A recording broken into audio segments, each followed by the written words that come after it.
Good afternoon to the incomparable Combat Jack. How you doing, sir? I'm doing good, man. Thank you for having me, man.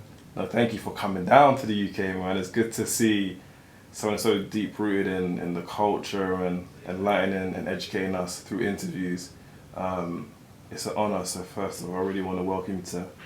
It's a bit grey today, but I love it, man. I mean, you guys have been very embracing. And the UK is someplace that I've really been trying to come back to for a very, very long time. So I'm glad that we finally made it here. I'm enjoying myself immensely. Can I ask you about the T-shirt? The T-shirt? Explain to me this T-shirt. The T-shirt. Are you familiar with Yoruba? I'm Yoruba. I'm Igbo. That's what I looked at. I'm half Igbo, half Yoruba. These are our ancestral spirits that protect us. If you're open to that, man. I'm relatively new to the practice. But I just, I've just opened myself up to the practice. So I saw this shirt on Instagram, and I liked it. Yeah. And the guy that makes the shirt is a listener to the Combat Jack show, and I guess he was surprised that I really bigged the shirt up, so he sent me a couple, man. So I'm really honored. Wow, it was good. You're not Nigerian now. You know the last. Maybe you could be. You know the last name is Ose. OSSE. So I get more like the Ghanaian. Yeah. I mean, I just tell my sons that they should be proud. I mean, it could be right. I could be right or wrong. I tell my sons that they should be proud that our last name withstood, the journey from, Africa, the motherland, through the slave trade to Haiti to the States. So let's talk about Kano. So what made you go with Kano? Kano is a pioneer, a legend with regard to this still growing. Still in its infancy, growing grime movement. Yeah. Kano's done a great job of expanding his brand without putting it in your face. What I like about Kano is he doesn't just pop up everywhere. It's like when Kano pops up, it's a rare sighting. It's like a rare opportunity. He'll drop gems and then he'll go back to doing what he does. So the fact that he was even open to doing an interview with me, I was like, this is an honor. We could talk about. I love interviewing legacy acts that are still prominent in the game, that are still relevant in the game. And then, of course, being a fan of Top Boy, being a fan of how savage Sully is, how can I not open myself up to that opportunity? So I definitely want to thank, Ill Will Lavin, and Brooklyn Bowl, London, and Jake, and all the people that made this happen. Kano's people as well. It's going to be a great night to see. I'm looking forward to it. I hope so. Still got some research to do. Yeah. But it's great, though, because I know it's also going to be like a learning experience, because although you would know of Kano, through what he says, you're going to learn as well. It's like if you're talking to like someone like Noriega, these are probably people you know for years. So it's almost like we're just having a conversation. Right. And everyone else we have the shared experiences. We actually do have shared experiences. Yeah. Aside from that, we were just talking a bit off mic about where we are with the world today. And, you're from the States, I'm in the UK, and a lot of what's playing out in the media seems to be unsettling and unnerving for a lot of people. I would say what's your take on what's happening, but how do you feel by the continual extermination of black men and women with no recourse to justice? Children. And children. And children. Yeah. I mean, how do I feel about it? Like, it enrages me. It makes me want to do something not nice. Yeah. I have children now as well. So, before I had teenage sons, it was more self-preservation. Right. But now that I feel that my sons are in jeopardy, it even galvanizes me more to speak about it, to do whatever I can in terms of dismantling the evil that is white racist supremacy. And I think we're all very, very fortunate. Not all of us are capitalizing on it. Not all of us are taking advantage of it. But the wonderment, and we spoke about this offline also, about the advent of technology and how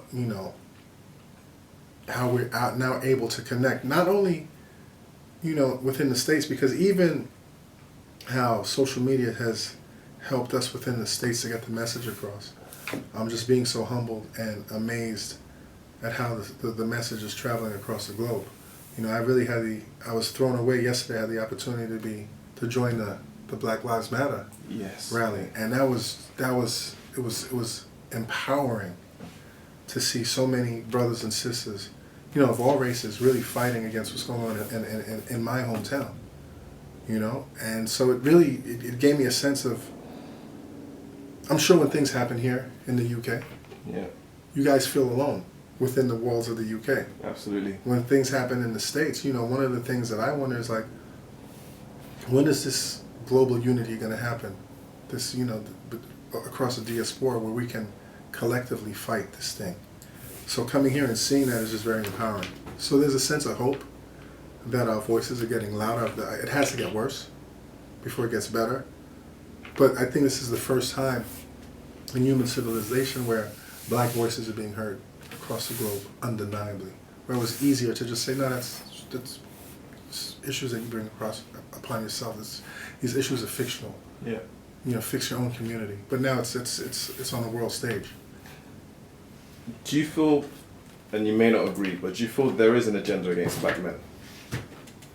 And I'm using the word agenda, which may sound quite strong, but it seems to me that some of these things feel like there's a wink and a nod, like if it happens, you could be protected from justice, potentially. You know, I don't want to say it's,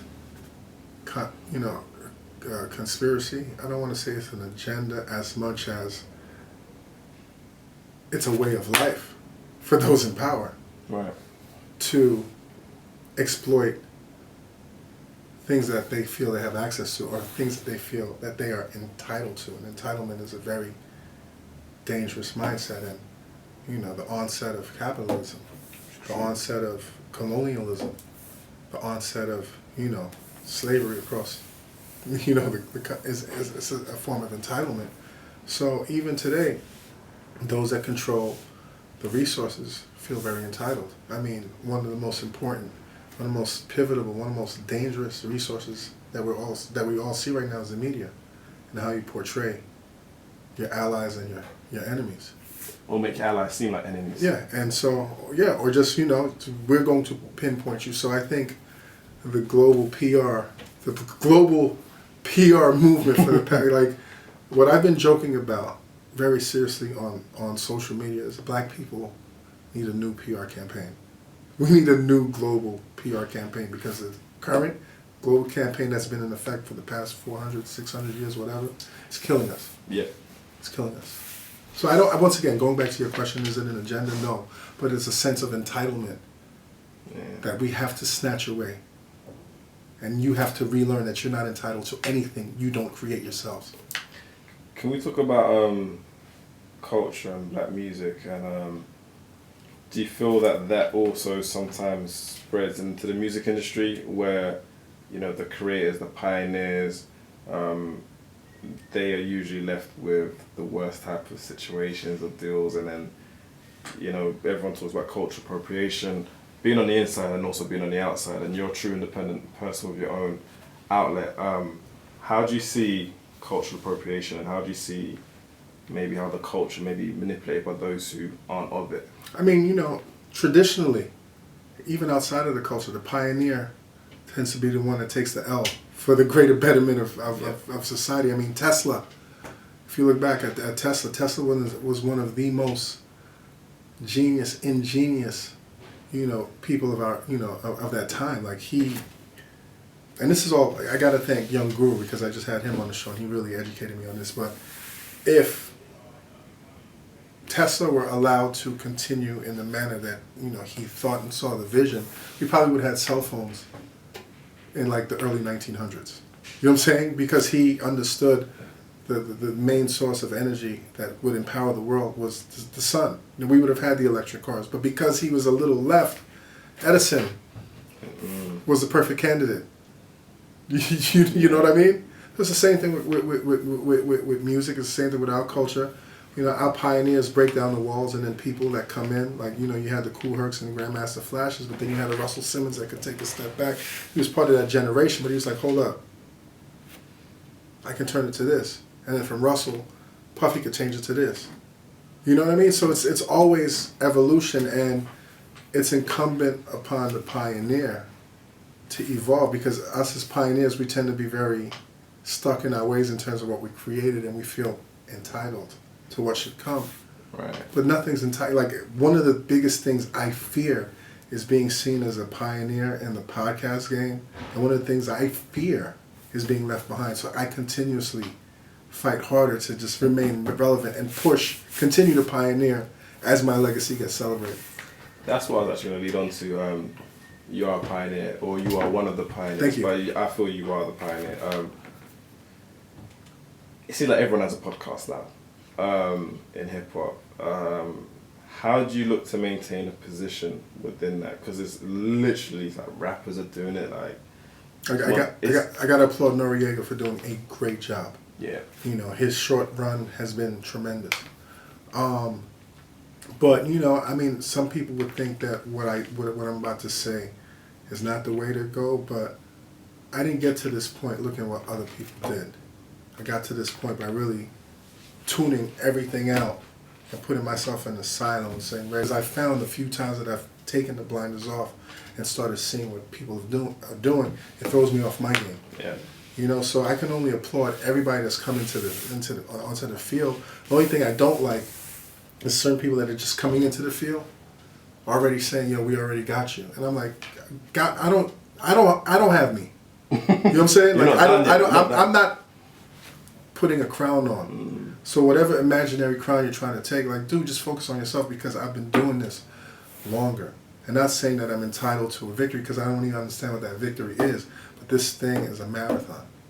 This thing is a marathon. If you can continue to do this 5, 10, 15, 20 years, then let's talk. But a year, 2 years in, like, dude, what are we talking about? And when I look at the community of urban blogs, it's still so small on the table of what the podcast sphere is. Yeah. Like, it's still the chitlin circuit. So are we fighting over chitlins? Or are we trying to unite and really see what the dimension of this podcast game? Yeah. You know, so I'm looking at the dimensions and then I see this like kind of like tribal fighting. It's like, yo, that's annoying. Like, let's focus on a bigger picture. Because it's important, because you actually are in control of your message. You know, if you're an artist, you can say something that may not be played on radio, but you can say it in a podcast.